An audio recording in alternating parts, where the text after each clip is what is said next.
સૌભાગ્યનું દાન અને શિવકૃપા. એક સુંદર ગામમાં રામજીભાઈ નાના એક ભલા અને ભોળા ખેડૂત રહેતા હતા. ભગવાનની કૃપાથી એમના ઘેરે 4 દીકરીઓ અને 1 દીકરો હતો.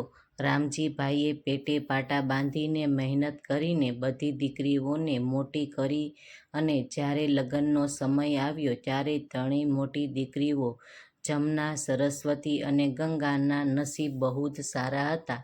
ત્રણેય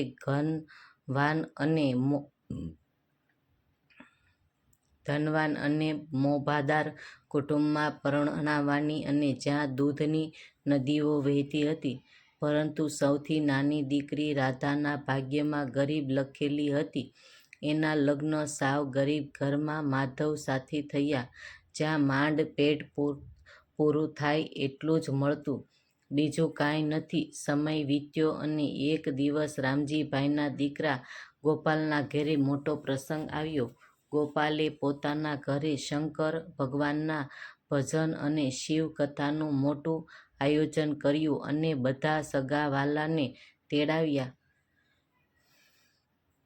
ગોપાલને મન એની 3 મોટી બહેનોમાં બહુ જ મોટું હતું અને તેની એક ખાસ વ્યવસ્થા કરીને જમના, સરસ્વતી અને ગંગાને તેડાવવા માટે શણગારેલા ગાડા મોકલ્યા અને 3 બહેનોએ વડભેદ પિયરમાં આવી અને ગોપાલની પત્ની મંગળાને પણ આવકારવામાં કોઈ કસર ન છોડી.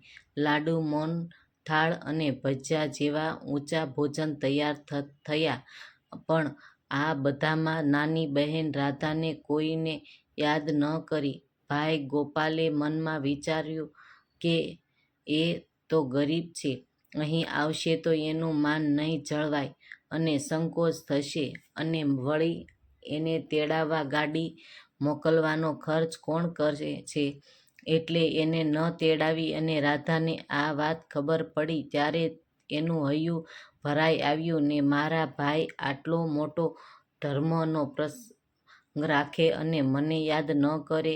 મોટી બહેનોએ તો સારા ગાડા મોકલ્યા, પણ મારું કોઈ પૂછનાર નથી. પણ રાધા ખમીરવાળી હતી અને એણે મનમાં નક્કી કર્યું કે કોઈ તેડાવે કે ન તેડાવે, હું તો શંકર ભગવાનના ભજનમાં જરૂર જઈશ.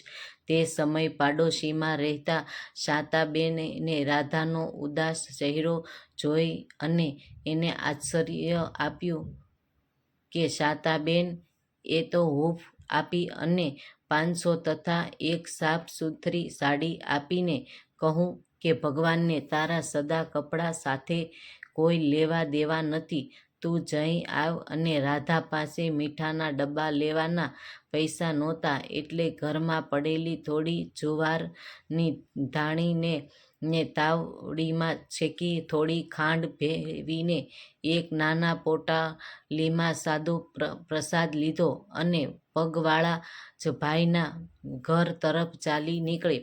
રાધા જેમ તેમ કરીને ખેતરો અને કેડીઓને ઓળંગીને ભાઈ ગોપાલના ઘરે પહોંચી, પણ એને જોઈને ઘરમાં કોઈ હર્ષ ન થયો. રાધા તો દૂર જ ઊભી રહી ગઈ અને એણે દૂરથી બૂમ પાડી. રાધાએ કહ્યું, ઓ ભાભી મંગળા, સાંભળો છો? હું તમારી ગરીબ બહેન છું. મને ખાવા પીવા કંઈ નથી જોતું, બસ એક લોટો પાણી આપી દો તો પણ ધોઈ લઉં અને પાણી પીને શિવ ચર્ચામાં બેસું. મંગળાએ મોં મચકોડીને એક લોટો પાણી આપ્યું અને રાધાએ ભાઈ ભાભીને દૂરથી પ્રણામ કર્યા અને પાણી પીને એક ખૂણામાં બેસી ગઈ. મોટી 3 બહેનોને થાળી ભરીને ભોજન આપ્યું, પણ રાધાને કોઈએ ન પૂછ્યું. જ્યારે પ્રસાદ ચડાવવાની વાત આવી ત્યારે રાધાએ ધાણીનો પ્રસાદ આગળ ધર્યો, પણ ભાભી મંગળાએ એને ઉપાડીને બાજુમાં ફેંકી દીધો. રાધા રડતી રહી અને શિવ ભક્તિમાં લીન થઈને ભાઈ ભત્રીજાના ભલા માટે પ્રાર્થના કરતી રહી. કથા પૂરી થઈ એટલે મોટી બહેનનો વિદાય થયો. રાધાએ ભાભીને ને કહ્યું કે મારી પાસે સાસરીએ જવાનું ભાડું નથી. મને કોઈ ફાટેલું ગોદડું આપે તો હું નદી કિનારે રાત કાઢી લઉં. મંગળાએ ના પાડી દીધી, પણ ભાઈ ગોપાલનું હૈયું દ્રવી ઉઠ્યું અને તે અંદરથી એક ફાટેલું તૂટેલું ગોદડું લઈ આવ્યો અને રાધાને આપ્યું. રાધા નદી કિનારે જઈને સૂઈ ગઈ, પણ ભાઈ ગોપાલની ન રહેવાનું એટલે એ છાનોમાનો એક થાળીમાં ગરીબ ભોજન લઈને નદી કિનારે ગયો અને બહેનના રાધાને પ્રેમથી ખવડાવ્યું અને બંને ભાઈ બહેન રડતા રડતા જમ્યા. અને ભાઈએ કહ્યું કે બહેન, તું શિવ ચર્ચામાં આવતી રહેજે, ભગવાન તારી ભલું કરશે. સવારે 3 વાગ્યે ભાભી મંગળાની ઉઠી અને ઉડી ગઈ અને તે ડર લાગ્યો કે પેલી ગરીબડી ક્યાં મારું સોનું ચાંદી ચોરીને તો નથી ગઈ ને?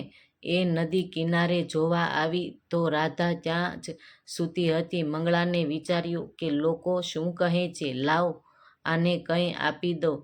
એટલે એણે રાધાને જગાડીને એક મોટો કોથળો ભરીને ધાન એના માથા પર મૂક્યો.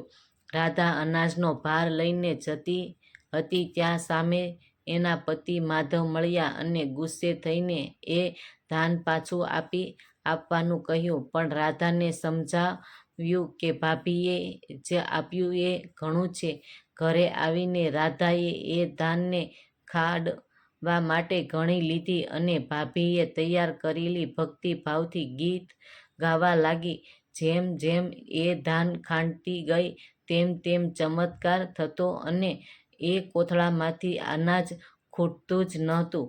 કોથળીઓ અને પાત્રો ચોખાથી છલકાઈ ગયા. રાધાએ એ ચોખા રાંધીને પહેલા પોતાના પતિ અને સાસરિયાને જમાડ્યા અને બાકીના ચોખા બજારમાં વેચી દીધા અને પૈસાથી એમનું નસીબ બદલાઈ ગયું અને તૂટેલા ઘરની જગ્યાએ 2 માળનું મકાન બની ગયું. ગાડી મોટી આવી, સુંદર સાડીઓ અને દાગીના આવ્યા. રાધા રાજરાણી જેવી સમૃદ્ધ થઈ ગઈ. પણ એણે શિવગુરુની ભક્તિ ચાલુ રાખી. બીજી બાજુ ભાઈ ગોપાલને ચેન નહોતો. એ રાધાની ચિંતામાં એને મળવા નીકળ્યો અને રાધાના ઘરે પહોંચ્યો. ત્યાં ઝૂંપડીની જગ્યાએ તો મહેલ જોઈને ચકરાઈ ગયો. રાધા બહાર આવી અને ભાઈને આદરપૂર્વક મહેલમાં લઈ ગઈ અને આખી વાત કરી કે ભાભીએ આપેલા એક કોથળા ધાન પર શિવજીની એવી કૃપા થઈ કે અમારું નસીબ ખુલી ગયું.